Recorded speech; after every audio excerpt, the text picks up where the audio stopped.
متاع بالمعروف، اور ادائیگی کا طریقہ ہے وہ بہت بھلے طریقے سے کرنا چاہیے، کسی کے لیے باعث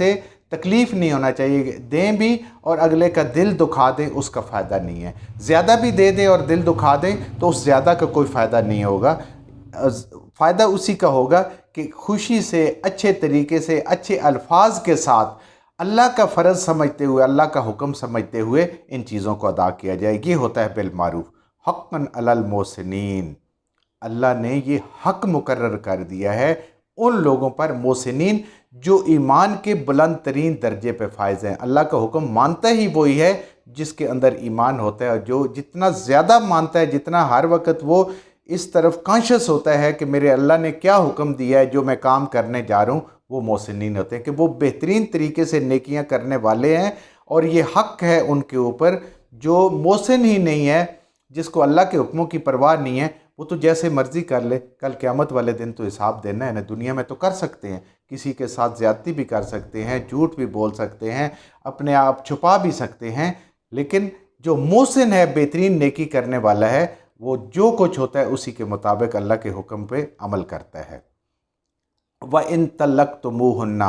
اور اگر طلاق دو تم ان عورتوں کو، من قبل، اس سے پہلے، ان تمسوهن، کہ تم ان کو ہاتھ لگاؤ، چھوؤ۔ اب ایک دوسری صورت بیان فرمائی جا رہی ہے قرآن پاک میں کہ ایسا بھی ہو سکتا ہے کہ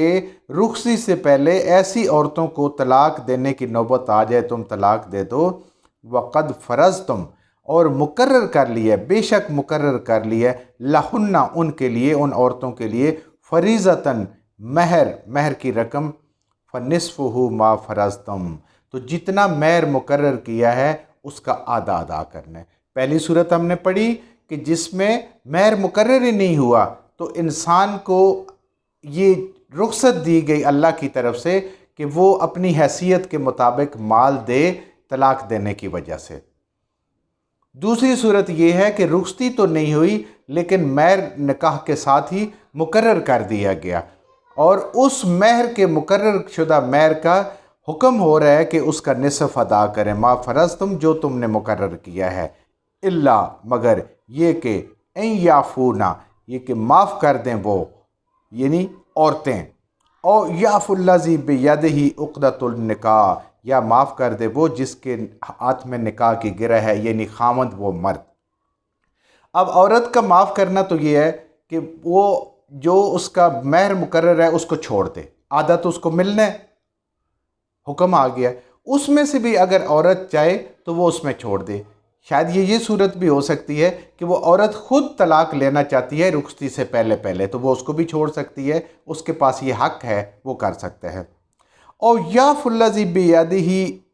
عقدۃ النکاح، اور جس کے ہاتھ میں نکاح کی گرہ ہے وہ بھی معاف کر سکتے ہیں۔ مرد کی معافی یہ ہے کہ جو آدھا مقرر کر رہے ہیں اس قانون کے مطابق، اس قرآن کے ذریعے سے، اس کی معافی کا مطلب یہ ہے کہ وہ اس سے بڑھا سکتا ہے، وہ جو مقرر کیا ہے اس کے آدھا دینے کی بجائے اس سے زیادہ دے سکتا ہے۔ عورت کی معافی یہ ہے کہ وہ اس کو کم کر سکتی ہے، اس کو تھوڑا کر سکتی ہے، اس کو بالکل معاف کر سکتی ہے۔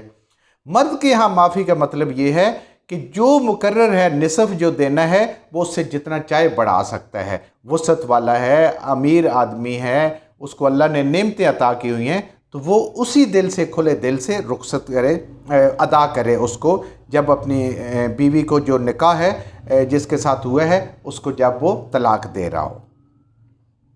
وَأَن تَعْفُوا أَقْرَبُ لِلتَّقْوَىٰ، دونوں کے لیے بات ہو رہی ہے کہ اگر تم معاف کر دو، یعنی معافی والی صورت اختیار کرو، عورت چھوڑ دے اور مرد اپنی وسعت کے مطابق جو مقرر ہے اس سے زیادہ ادا کر رہے، تو یہ نزدیک ہے للتقویٰ، اللہ کے خوف سے۔ دونوں کس بات کے کر رہے ہیں؟ یہ محسن ہوتے ہیں۔ حکم تو ہے کہ آدھا دیں، لیکن محسن، عورت محسنہ ہو جائے گی اگر وہ اس میں سے کم کرتی ہے کہ میں رخصتی بھی میری نہیں ہوئی، کچھ بھی نہیں ہوا، یا میں اپنے مطالبے پہ طلاق لے رہی ہوں، تو وہ اس کو کم کر سکتی ہے، تو وہ محسنہ ہوگی۔ مرد محسن وہ ہوگا، نیکی کے قریب زیادہ وہ پہنچ جائے گا جو نصف کے بعد اللہ نے کہا ہے کہ اپنی وسعت کے مطابق اس میں اور اضافہ کر دو، وہ دونوں میں سے جو اس میں پہل کرے گا وہ محسن ہو جائے گا۔ کیوں؟ اس کے اندر ایمان کا جذبہ زیادہ ہے، اللہ کا حکم ماننے کا جذبہ زیادہ ہے، اور اللہ کا حکم بہترین طریقے سے ماننے کا جذبہ زیادہ ہے، تو یہ تقویٰ کے زیادہ قریب ہے، اللہ کے ڈر، اللہ کے خوف سے اور نیکی کے زیادہ قریب ہے۔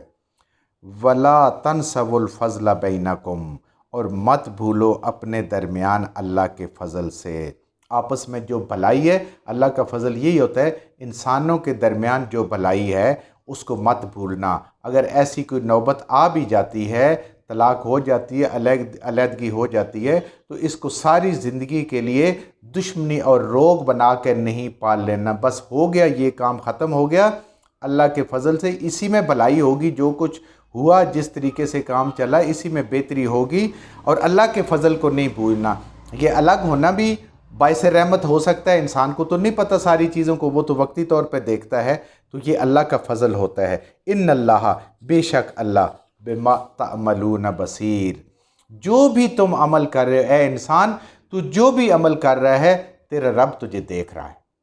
تیرا رب تجھے دیکھ رہا ہے، ہر عمل کرتے ہوئے، ہر معاملہ کرتے ہوئے، حقوق العباد کرتے ہوئے، حقوق اللہ کرتے ہوئے، ہر عمل کو یہ سوچ کے کر اے انسان، تیرا رب تجھے دیکھ رہا ہے، اور واقعی دیکھ رہے، اس میں کوئی شک و شبے والی گنجائش نہیں ہے۔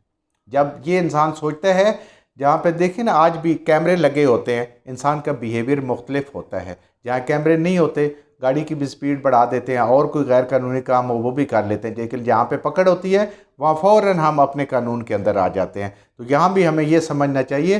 ہر کام کو ہمارا رب دیکھ رہا ہے، ہمارا اللہ دیکھ رہا ہے، اس لیے اس کی مرضی کے مطابق، اس کے حکم کے مطابق، اور نبی کریم صلی اللہ علیہ وآلہ وسلم کے مبارک طریقوں کے مطابق اپنے اعمال کو کریں، خواہ وہ حقوق العباد ہوں یا وہ حقوق اللہ ہوں، کوئی بھی معاملات ہوں۔ جو کچھ ہم نے صحیح سے پڑھا، اللہ ہمارے ذہنوں میں، دلوں میں بٹھا دے، جہاں جہاں پڑھتے ہوئے بولتے ہیں ہم سے غلطیاں ہوگی، اللہ ہمیں معاف فرما دے، اور ان غلط باتوں کو ہمارے ذہنوں سے، دلوں سے اللہ کی ذات نکال دے۔